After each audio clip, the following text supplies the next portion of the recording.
بھئی عہدہ چاہیے تو پھر کسی اور جگہ جاؤ۔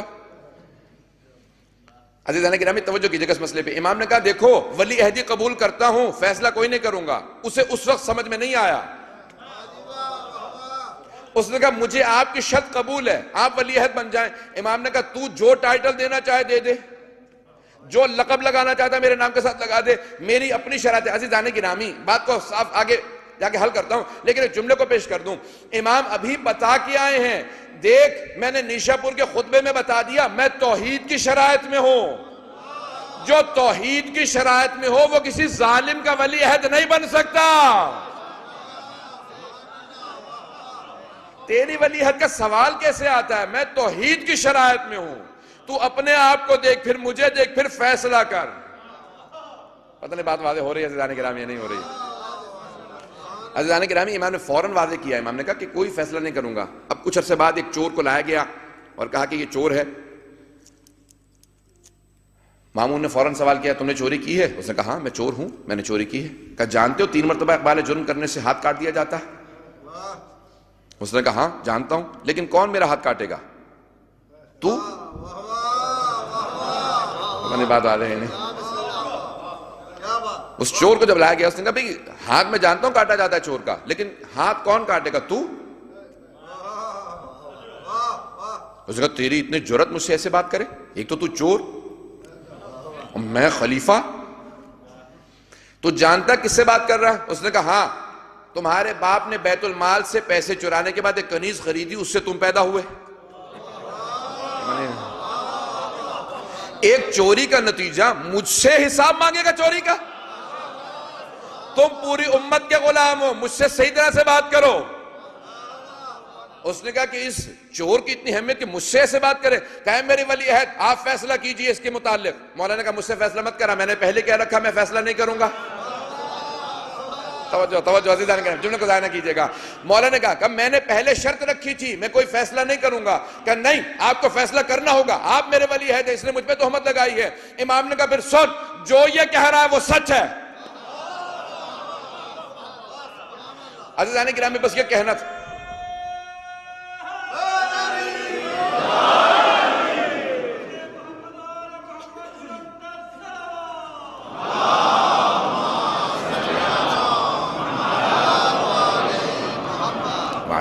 عزیزان گرامی غور فرمایا آپ نے؟ بس امام کا فیصلہ دینا تھا، فوراً یہ اپنے تخت سے اترا اور چلا گیا، کہا کہ نہیں آج جتنی توہین ہوئی نہیں ہوئی میری۔ پھر اس کے بعد بہرحال ایک زہر کا سلسلہ شروع ہوا۔ مولا نے واضح کر دیا، کہا کہ دیکھو ولی عہدی ہمارے لیے نہیں ہے، ہمارا منصب کچھ اور ہے، ہم دنیاوی منصبوں کے لالچ نہیں رکھتے ہیں، یہ حکومت ہمارے پاؤں کی خاک ہے۔ عزیزان گرامی ہم جن ائمہ کے ماننے والے ہیں ان کا مقام، ان کی عظمت، ان کا رتبہ کچھ اور ہے۔ عزیزان گرامی اب مامون کی پوری کوشش ہونے لگی کسی طریقے سے امام کو نیچا دکھائے، لیکن میں نے دن میں بھی عرض کیا تھا امام حسن مجتبیٰ سے متعلق کہ جس کو اللہ نے عزت دے کے بھیجا ہو اس کو کوئی نیچا نہیں دکھا سکتا ہے۔ تو وَلِلَّهِ الْعِزَّةُ وَلِرَسُولِهِ وَلِلْمُؤْمِنِينَ، بے شک عزت اللہ کے لیے ہے، اس کے رسول کے لیے، اور مؤمنین یعنی ائمہ اہل بیت کے لیے ہے۔ تو اب عزت ان کی ہے، ان کے دشمنوں کے لیے ذلت ہے۔ اب وہ کوشش یہ کرتا رہا کسی طریقے سے امام کو معاذ اللہ نیچا دکھا دے۔ اب بڑے بڑے مناظرے کروانے لگا، بڑی بڑی بحثیں کروانے لگا، کسی طریقے سے امام ہار جائیں۔ ایک مرتبہ اس نے کہا کہ بھئی 1 سال ہو گیا بارش نہیں ہوئی ہے۔ اس نے جو ماہرین موسمیات تھے اس زمانے میں، جو ویدر کے ایکسپرٹ تھے، ان کو بلایا، ان ماہرین سے سوال کیا کہ اس سال بارش ہوگی؟ کہ نہیں اس سال بھی بارش کے کوئی آثار نہیں۔ عزیزان گرامی آج تو مشینوں کے ذریعے بناتے ہیں، اس زمانے میں واقعاً وہ ماہر ہوتے تھے، وہ واقعاً ماہر ہوتے تھے، ہوا کو دیکھ کے آب و ہوا سے بتا دیتے تھے بارش ہوگی یا نہیں ہوگی۔ اب ان ماہرین نے کہا کہ اس سال بھی کوئی بارش کے آثار نہیں ہے، یہ بھی سوکھے کا سال جائے گا۔ کہا پھر غور سے دیکھ لو، حساب کتاب لگا لو، سب سے الگ الگ پوچھا، سب سے الگ الگ حساب کتاب کروایا، کہ ہم سب بتا رہے ہیں اس سال بارش نہیں ہوگی، بارش کے کوئی آثار نہیں ہے۔ فوراً اپنے وزیر کو بلایا کہ بہترین موقع ہے، پتہ نہیں بات واضح ہے یا نہیں، کہ بہترین موقع ہے۔ امام رضا علیہ السلام کو میں علیہ السلام کہہ رہا ہوں، اس نے کہا کہ ان کو نیچا دکھانے کا بہترین موقع ہے، بارش تو ہونی نہیں ہے، ان سے کہو کہ دعا مانگے۔ امام نے کہا ہاں میں نماز استسقاء پڑھوں گا، میرے جد کی روش ہے، لیکن 3 دن روزے رکھوں گا۔ اس کے بعد اس نے کہا یہ تو بہت ہی اچھا، یہ 3 دن ہمیں اور مل گئے پروپیگنڈا کرنے کے۔ کہ جہاں تک ہو سکے اعلان کروا دو کہ ہمارا ولی عہد دعا مانگنے والا، دور و نزدیک کی ساری بستیوں میں، سارے شہروں میں اعلان ہو گیا کہ 3 دن بعد امام رضا روزہ رکھ کے نماز استسقاء پڑھنے والے ہیں، بارش کے لیے دعا مانگنے والے ہیں۔ دور دور سے لوگ آنے لگے، کچھ چاہنے والے تھے، کچھ تماشبین تھے، کچھ اپنے تھے، کچھ بیگانے تھے، کچھ چاہتے ہوئے آ رہے تھے، کچھ نہ چاہتے ہوئے آ رہے تھے،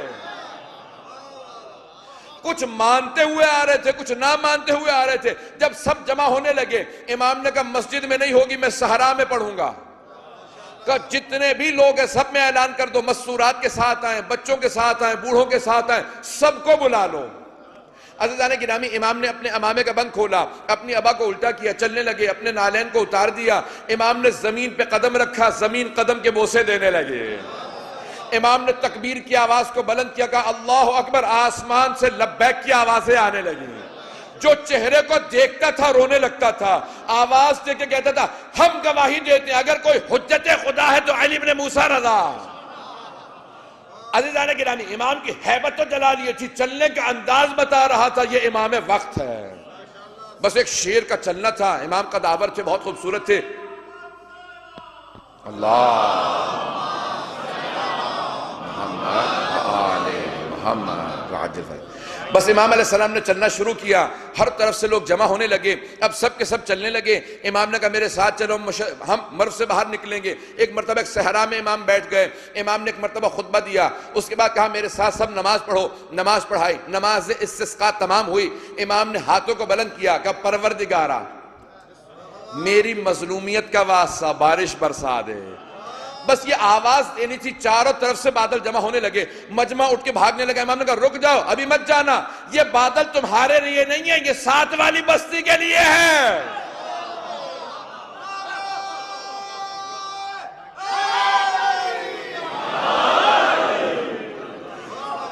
امام نے کہا یہ بادل تمہارے لیے نہیں، یہ ساتھ والی بستی کے لیے ہیں۔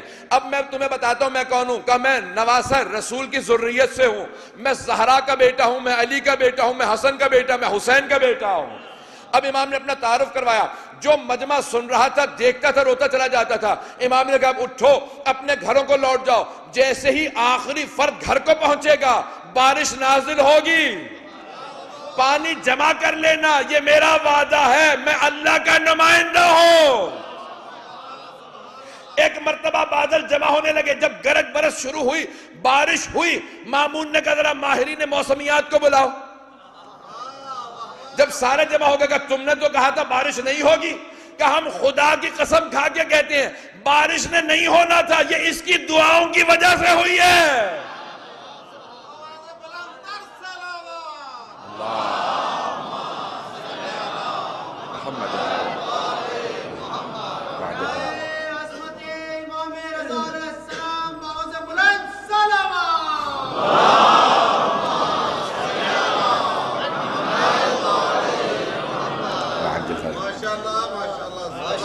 جب انہوں نے کہا نا کہ ہم خدا کی قسم کھا کے کہتے ہیں بارش نے نہیں ہونا تھا، ان کی دعا کا اثر ہے، مامون نے فوراً کہا خبردار، مجھے تو بتا دیا، مجمع کو نہ بتانا۔ مجمع سے یہی کہنا کہ بارش نے ہونا تھا، وَإِلَّا جتنے بھی ان کے ماننے والے اور زیادہ بڑھ جائیں گے۔ عزیزان گرامی، آپ نے غور فرمایا، بس اب بارش ہوئی، وہ جو امام کے نہیں ماننے والے تھے وہ بھی ماننے والے بن گئے۔ آج تک دیکھ لیجئے کیسا ذریتوں میں چلتا چلا آ رہا ہے وہ سلسلہ، کہ امام نے اپنے صرف رخ رونق کی زیارت کرائی، مجمع آپ کا ماننے والا بنا، ایک دعا پڑھی، لوگ ماننے لگے۔ عزیزان گرامی، وقت بہت تیزی سے گزر گیا، میں ایک مناظرہ پیش کرنا چاہ رہا ہوں امام علیہ السلام کا، اگر سننا پسند فرمائیں گے۔ اب مامون نے سب جب کوششیں کر لیں، ہر طرح کی بحثیں کی، مباحثے کیے، امام سے خود بحثیں کرتا تھا۔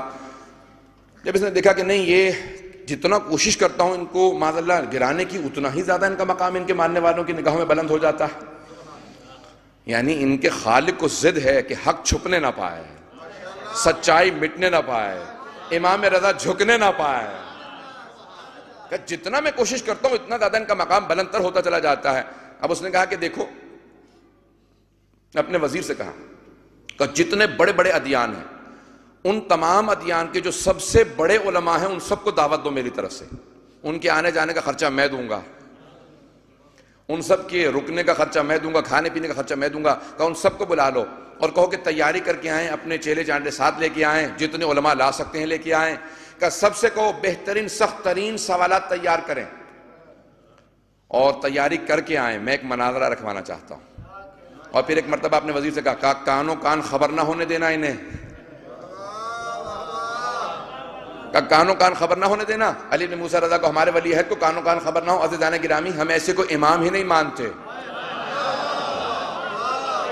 جسے معلوم نہ ہو کہ سازشیں کیا ہو رہی ہیں. ہم ایسے کو امام مانتے ہیں جو پہاڑ کے پیچھے دیکھ کے بتا دے جو لشکر آ رہا ہے ان میں سے کتنے میرے ہاتھوں مارے جائیں گے، کتنے بھاگ جائیں گے.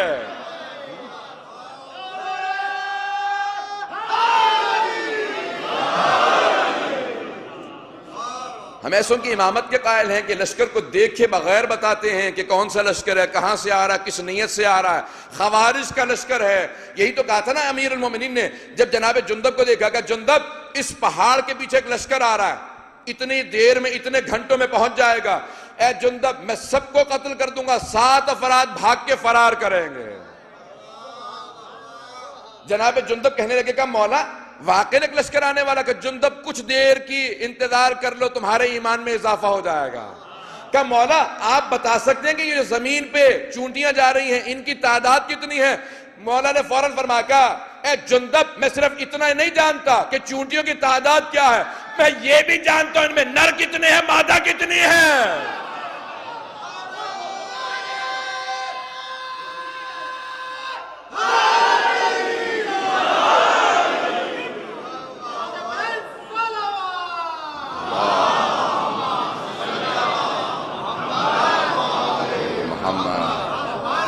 توجہ ہے نا عزیزان گرامی، ہم ایسوں کی امامت کے قائل ہیں. عزیزان گرامی، اب ایک مرتبہ سارا ماحول بننے لگا. ایک مرتبہ جب سب کے سب علماء جمع ہو گئے، جتنے ادیان تھے. اب یہ کتاب التوحید کا انگریزی میں ترجمہ کر رہا تھا، چھپ چکی کتاب. تو یہ آخری 2 ابواب ہیں جو امام رضا کا مناظرہ ہے. جب میں ترجمہ کر رہا تھا انگریزی کے اندر تو میں عربی میں عبارت پڑھ رہا تھا اور سوچ یہ رہا تھا کہ یہودیوں سے امام کا مناظرہ ہے. اس کے اندر ربی کہا جاتا ہے عربی کے اندر، انگریزی میں ربائے کہتے ہیں. یہ یہودی جو پادری ہوتے ہیں، کہا کہ جو ان کا چیف ربائے تھا، رأس الجالوت عربی میں کہتے ہیں، اس کو بلایا گیا تھا. اس کے ساتھ سب اس کے چیلے علماء اس کے ساتھ جو اس کے دین کے تھے وہ آئے تھے. 8 بشپ کو بلایا گیا تھا جسے اسقف اعظم کہا جاتا ہے. اسقف کہتے ہیں سب سے بڑے پادری کو عربی میں. اسقف اعظم ان کا سب سے بڑا پادری، وہ اپنے سارے لشکر کے ساتھ آیا تھا. ہندوؤں کے بڑے بڑے سادھوؤں کو بلایا گیا تھا، مجوسیوں کے علماء کو بلایا گیا تھا، سارے عالم ستارہ پرستوں کو، جتنے ادیان تھے، پتہ نہیں تھا وہ جو ہے جانے گرامی کے نہیں، سب کو بلایا. سب ایک ایک لشکر کے ساتھ آئے. جب سب جمع ہو گئے تو مامون بہت خوش ہوا، کہا کہ اب جاؤ جا کے میرے ولی عہد کو بلا لاؤ. اتنا مجمع، اتنے سوالات.